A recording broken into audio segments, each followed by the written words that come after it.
O Senhor é o meu pastor, nada me faltará. Ele me faz repousar em pastos verdejantes. Leva-me para junto das águas tranquilas, refrigera a minha alma. Ainda que eu ande pelo vale da sombra da morte, não temerei mal algum, porque tu estás comigo, a tua vara e o teu cajado me consolam. Muito bom dia, com a bênção de Deus, com a graça do Senhor sobre a nossa vida. Nada mais fantástico para nós acordarmos pela manhã e sabermos que nós temos um Supremo Pastor que cuida de nós, que atende às nossas necessidades, que está ao nosso lado em todo e qualquer momento. É a razão pela qual a cada dia nos levantamos motivados, confiantes, crendo no poder do Senhor para vencermos todos os obstáculos, lutas e dificuldades. Todos os dias nesse canal nós estudamos um capítulo da Palavra do Senhor. E nessa manhã eu convido você a ter nas mãos a Palavra de Deus no livro de Isaías, capítulo 58, o versículo 1. Clama a plenos pulmões, não detenhas, ergue a voz com a trombeta, e anuncia ao meu povo a sua transgressão, e à casa de Jacó os seus pecados. No capítulo 58, que nós estaremos estudando agora pela manhã, nós podemos ver um chamado de Deus ao profeta Isaías. O pedido de Deus era que o profeta Isaías clamasse a plenos pulmões, assumisse a sua responsabilidade do verdadeiro atalaia, levasse o seu povo a entender o que de fato Deus esperava da nação de Israel. Eles não poderiam ser cristãos apenas nominais, apenas ritualistas. Eles deveriam ser cristãos de coração 24 horas por dia e deveria se estender por 52 finais de semana no decorrer do ano.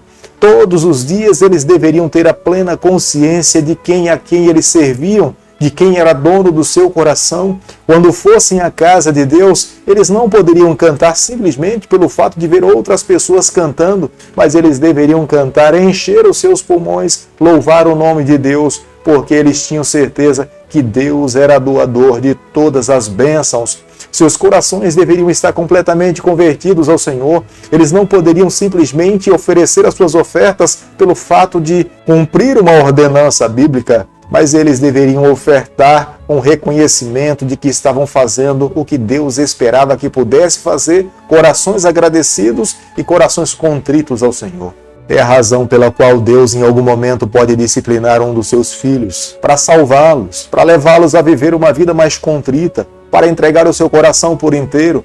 Se ele observa do seu alto e bom trono um filho que vive nessa terra, que a sua vida não está completamente entregue nas suas mãos, ele irá usar todos os meios para levar o seu filho a fazer uma entrega 100% da sua vida. Muitas vezes nós precisamos ser corrigidos pelo Senhor. O exílio nos mostra isso. Deus permitiu algumas vezes que o seu povo fosse levado por uma nação estranha como escravos, com o objetivo desse povo entender, reconhecer, se voltar para o seu Deus e entregar a sua vida por inteiro.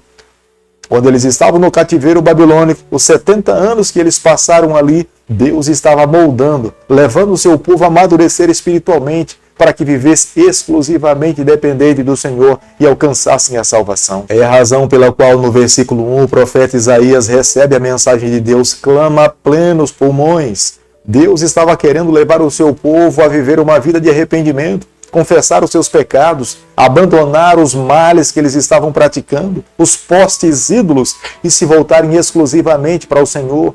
Hoje nós precisamos entender a saída para os nossos pecados, a saída para a nossa vida. O que temos que fazer é o que o Senhor determina para cada um de nós. Se erramos, confessemos os nossos pecados. Se estamos caminhando por um caminho tortuoso, nos arrependamos dos nossos erros, nos voltemos para Deus e vivamos uma vida exclusivamente ao Senhor e encontraremos a paz e a salvação. Exteriormente, a nação de Israel se denominava como sendo uma nação cristã que amava a Deus e viveria para o Messias, mas era apenas atos externos. O coração estava longe do Senhor.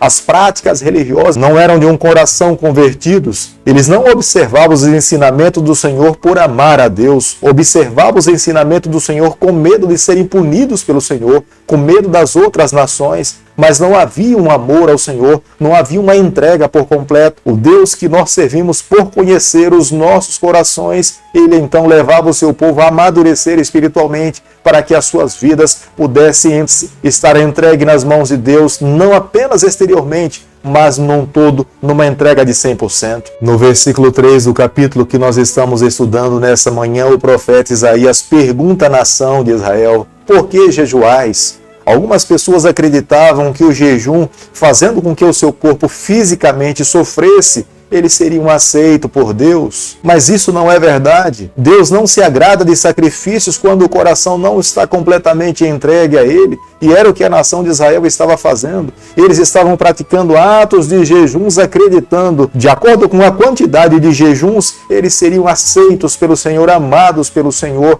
Mas Deus estava reprovando essa atitude. Não é a quantidade de sábados que nós vamos na igreja que nos torna mais santo. Não é a quantidade de orações que nos torna mais santo, mas é reconhecermos que Deus é soberano sobre a nossa vida e permitirmos que Ele guie a nossa trajetória. O ato de irmos à igreja é uma consequência de já termos comunhão com Ele. O ato de orarmos é resultado de vivermos uma vida pessoal com esse Deus e entendermos que sem Ele nós não somos nada. Todas as outras ações que Ele pede para que nós façamos deve ser uma consequência do nosso coração já estar completamente entregue nas mãos do Senhor.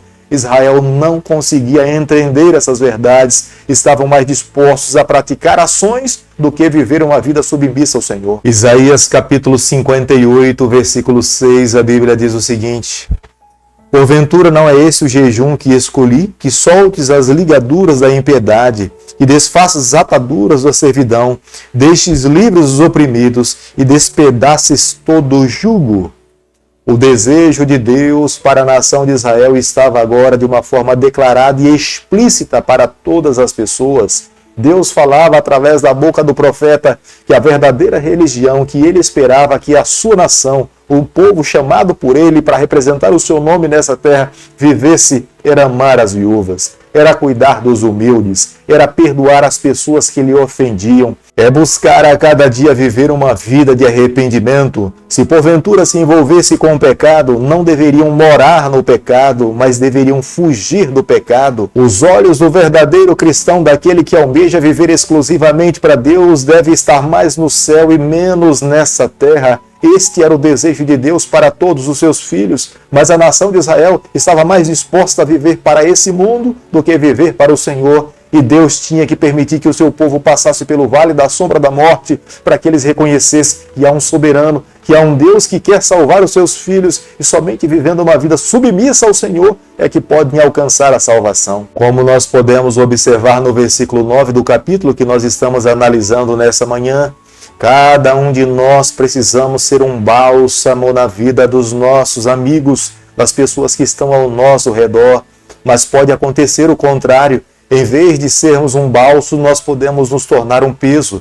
Quando nós criticamos, quando nós fofocamos, quando nós apontamos os erros das outras pessoas, quando nós começamos a ofender o nosso semelhante, nós estamos colocando sobre os ombros das outras pessoas um fardo, em vez de ajudá-los a caminhar seguindo rumo a Canaã celestial. Os olhos do Senhor estão sobre essa terra. Deus consegue enxergar a vida de alguém que se torna um fardo em vez de ser um alívio. O nosso coração precisa estar completamente submisso ao Senhor. Aquele que se coloca nas mãos de Deus recebe a bênção de Deus, e era essa a razão pela qual Deus colocou a sua palavra na boca do profeta Isaías, para que ele pudesse advertir, orientar e ensinar como a nação de Israel deveria viver para receber a salvação. O Senhor reconhecia que a nação de Israel tinha falhado, pecado em não cumprir a missão. Quantas pessoas poderiam ter sido salvas, evitado tantos males, se a nação de Israel tivesse aceito e se comprometido com Deus em viver o Evangelho, em pregar àqueles que não conheciam acerca da salvação, a mensagem que o Senhor tinha permitido que esse povo fosse depositário das suas bênçãos. Mas a nação de Israel negligenciou, eles estavam vivendo de forma egoísta, estavam vivendo mais para si do que para o céu. Deus jamais poderia permitir que esse povo pudesse representar o seu nome vivendo dessa forma. No versículo 12 do capítulo que nós estamos estudando nessa manhã, Deus, olhando para o futuro, promete, traz bênção, para todo aquele que vivesse uma vida fiel ao Senhor. Ele iria fazer com que esse povo se tornasse restaurador de brechas. Seria um povo que iria estudar a palavra do Senhor e iriam ensinar as verdades. Quantas verdades no período da Reforma Protestante elas estavam ocultas, esquecidas, e Deus fez com que esse povo se levantasse e proclamasse uma verdade que hoje é a palavra de Deus declarada para todo mundo. Era o desejo de Deus que naquele período da nação de Israel, ele já tivesse nas mãos a sua palavra, as suas verdades e ensinasse a todas as pessoas o caminho da cruz, o caminho do Messias. Hoje cabe a cada um de nós amarmos ao Senhor, vivermos o seu evangelho, sermos a luz do mundo, o sal da terra, nos dias em que nós nos encontramos, para que todas as pessoas tenham entendimento da salvação do Senhor. O pecado que Lúcifer um dia cometeu lá na eternidade ao lado de Deus é o pecado do egoísmo. É o pecado que assombra os nossos corações nos dias em que nós estamos vivendo. Quando nós estamos envolvidos nessa vida e os nossos olhos se voltam exclusivamente para nós, o nosso coração está tomado pelo egoísmo. Viver uma vida egoísta é pecar contra o Senhor. E foi exatamente o que a nação de Israel viveu. Estava mais preocupada com si do que com outras pessoas. Não queria falar de Deus. Estavam mais pensando na sua prosperidade do que na vida espiritual do seu semelhante. Deus jamais poderia continuar abençoando um povo que pensava mais em si do que em outras nações que estavam a perecer. Deus, através do profeta Isaías, usava Isaías como sendo o seu atalaia para orientar o seu povo, abrir os olhos daqueles que estavam cegos, ensinar o caminho àqueles que estavam perdidos, para que eles pudessem receber a salvação. Deus não tem prazer na morte de ninguém. Deus não se alegra com o sofrimento humano, mas Deus pode se valer desses meios para salvar, para moldar, para amadurecer alguém a viver uma vida dependente dele, amá-lo cada vez mais e viver as suas verdades. A verdadeira religião deve brotar no nosso coração por um relacionamento sincero, afetivo a Deus. Nós precisamos amar a Deus como nós amamos a nós mesmos. Na verdade, nós precisamos amar a Deus mais do que nós nos amamos. Ele tem que ser o primeiro, ele tem que ser exclusivo. A nossa vida precisa ser exclusivamente do Senhor. Enquanto nós estivermos amando a nós mesmos mais do que o Senhor, jamais poderemos receber tudo aquilo que Deus quer derramar sobre a nossa vida. Mas entendo que nesse relacionamento pessoal com Deus, quanto mais nós sacrificarmos o nosso eu para viver uma vida pessoal ao lado do Senhor, tenha certeza, os olhos do Senhor estão sobre essa terra. Ele verá a nossa atitude, ele verá a nossa entrega e será o próprio Deus que irá abençoar a nossa vida, irá manter o nosso nome escrito no seu livro e um dia nós seremos chamados a viver ao lado do nosso Deus eternamente. Querido Pai, em Tuas mãos, nessa manhã nós nos colocamos, queremos viver exclusivamente para o Senhor. Toma o nosso coração, molda a nossa vida, nos conceda a graça de um dia estarmos com o Senhor por toda a eternidade. É o nosso pedido e a nossa oração, e nós o fazemos em nome de Jesus.